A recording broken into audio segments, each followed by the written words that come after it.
ভালোবাসার সকল ধরনের গল্প পেতে আমাদের দুষ্টু মিষ্টি চ্যানেলটি সাবস্ক্রাইব করে আমাদের পাশেই থাকুন। ধন্যবাদ। এই কান্না করতে করতে তো চোখ লাল করে ফেলছো, এইবার কান্না থামাও প্লিজ। না, থাকবো না, আমি কান্না করব। কেন কান্না কেন করবে? তুমি আমার জন্য ব্যথা পেলে তাই কান্না করব। আচ্ছা, তুমি কান্না করলে কি আমার ব্যথা কমে যাবে? হ্যাঁ, তাই তো। আমি সেই কখন থেকে কান্না করে যাচ্ছি। তোমার পা কেটে গেছে, মলম দিতে হবে তো। আচ্ছা, তুমি একটু বসো, একদম উঠবে না, আমি মলম নিয়ে আসছি। লিমা মলম আনতে চলে গেল। আর রোহন ভাবছে, একটা মানুষের সাথে অন্য একটা মানুষের এত মিল কিভাবে হয়। লিমা মলম নিয়ে এসে রোহনের পায়ে লাগিয়ে দিল। তারপর ফ্লোর থেকে পড়ে থাকা কাচের টুকরোগুলো পরিষ্কার করে নিল। রাতের খাওয়া দাওয়া শেষ করে যার যার মতন ঘুমোতে চলে গেল। রোহন আর লিমা পাশাপাশি ঘুমোলো। রোহন কখনো লিমাকে স্পর্শ করেনি। ঘুমের ঘরে হঠাৎ রোহন কি যেন বলছে শুনে লিমা ঘুম ভেঙে যায়। রোহান, তুমি এসব কি বলছো? রোহনের কোনো উত্তর না দিয়ে আবোল তাবোল বলে যাচ্ছে। কি হলো রোহান? তুমি আমার কথা শুনতে পাচ্ছ না, এমন ভাবে আবোল তাবোল কি বকছো? রোহান, এই রোহান, আস্তে করে।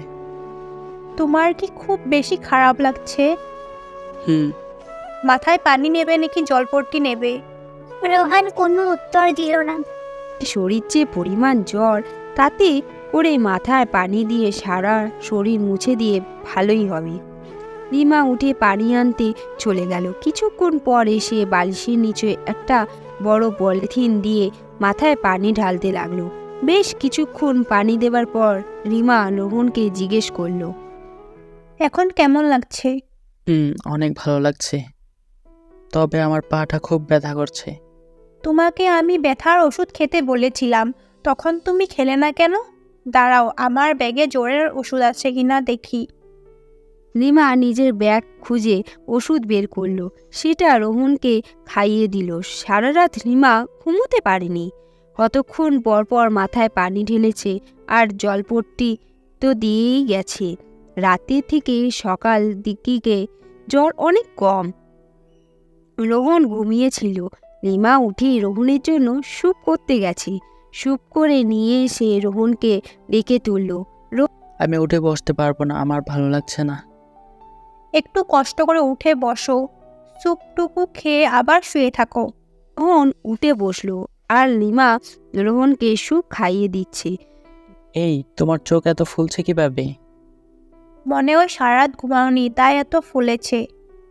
তুমি কিছু খেয়েছো? না, তোমাকে খাইয়ে দিয়ে তারপর খাবো, আর তারপর তোমাকে নিয়ে ডাক্তারের কাছে যাব। ডক্টরকে দেখিয়ে ওরা বের হলো। আমার না ঘুরতে যাইতে ইচ্ছে করছে। কি বলো, এই শরীর নিয়ে তুমি ঘুরতে যাবে? হ্যাঁ চলো না, আমরা ঘুরতে যাব। চলো চলো। আচ্ছা বাবা, যাব, কিন্তু কোথায় যেতে হবে বলো? আমরা পাহাড় দেখতে যাব। এই তুমি কি বলো, এই শরীর নিয়ে এত দূর জার্নি করতে পারবে? যেতে তো আমাকে হবেই। লিমা আর কোনো উপায় না পেয়ে যেতে লাগলো। কিন্তু পাহাড়ি রাস্তায় ঢোকার আগের মুহূর্তে রোহন বলল, আমি পানি খাবো, গাড়িতে পানি আছে?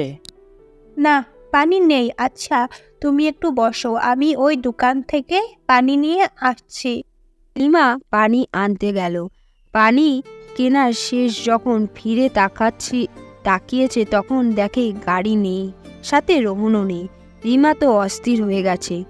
রোহন গেল কোথায়?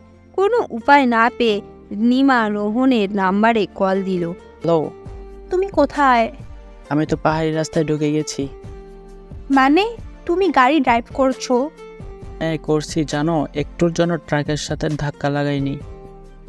রোহান, তুমি কোথায়? আর যেখানে আছো সেখান থেকে ব্রেক করো, সামনে আরও একটু যাবে না?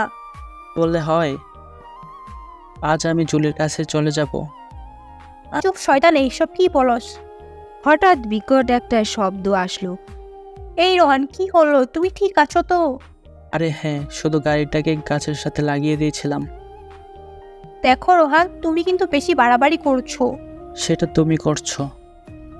তুমি জুলি হওয়ার সত্ত্বেও দিনের পর দিন নীলিমার অভিনয় করে যাচ্ছ। আমি জুলি না। হ্যাঁ, মেনে নিচ্ছি তুমি জুলি না, তাই তো আমি আমার জুলির কাছে চলে যাচ্ছি। গাড়ির স্পিড এখন 80+।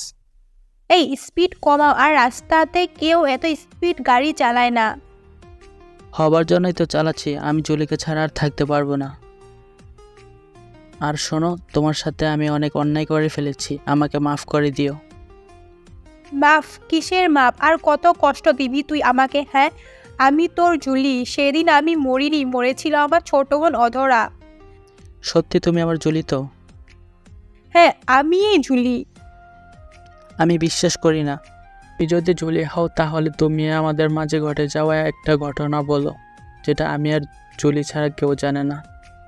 তুই আর আমি একবার ঘুরতে গিয়েছিলাম, সেখানে ওই এলাকার মুরব্বীরা আমাদের নানাভাবে অপমান করেছিল। আর তুমি আমার জুলি। ওকে, আমি আসছি। রোহন ফিরে আসলো।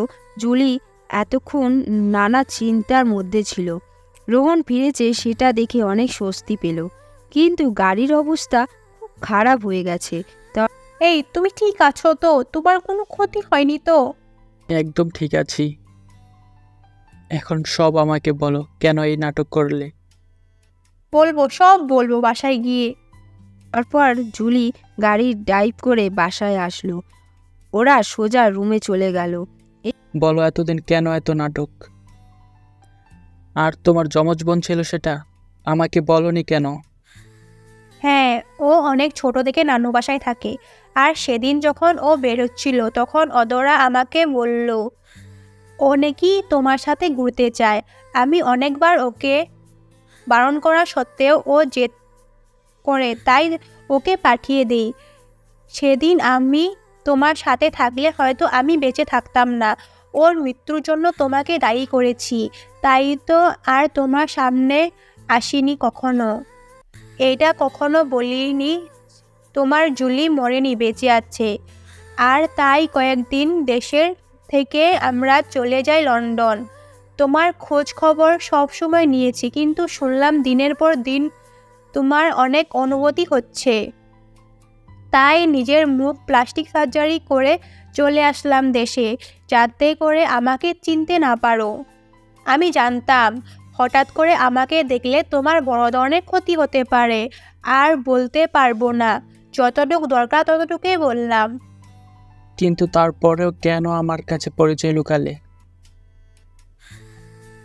আমি দেখতে চেয়েছিলাম তুমি অন্য কাউকে পেয়ে জুলি মানে আমাকে ভুলে যাও নাকি, কিন্তু আমি যেটা দেখলাম, আমি ভুল কাউকে ভালোবাসিনি। আমি এমন একজনকে ভালোবেসেছি যে শুধু আমাকেই ভালোবাসে। এই বলে জুলি রোহনকে জড়িয়ে ধরল।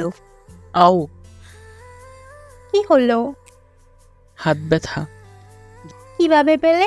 যখন গাছের সাথে গাড়ি খসে গেছিল তখন পেয়েছিলাম। হ্যাঁ, তুই তো একটা হারামি। কিভাবে সত্যি বের করে নিতে হয় ভালো করে জানিস। হারামি। I love you. I love you too. আর কখনো ছেড়ে যাবে না? না, আর কখনো যাব না। এইভাবেই চলবে তাদের ভালোবাসা করে জীবন।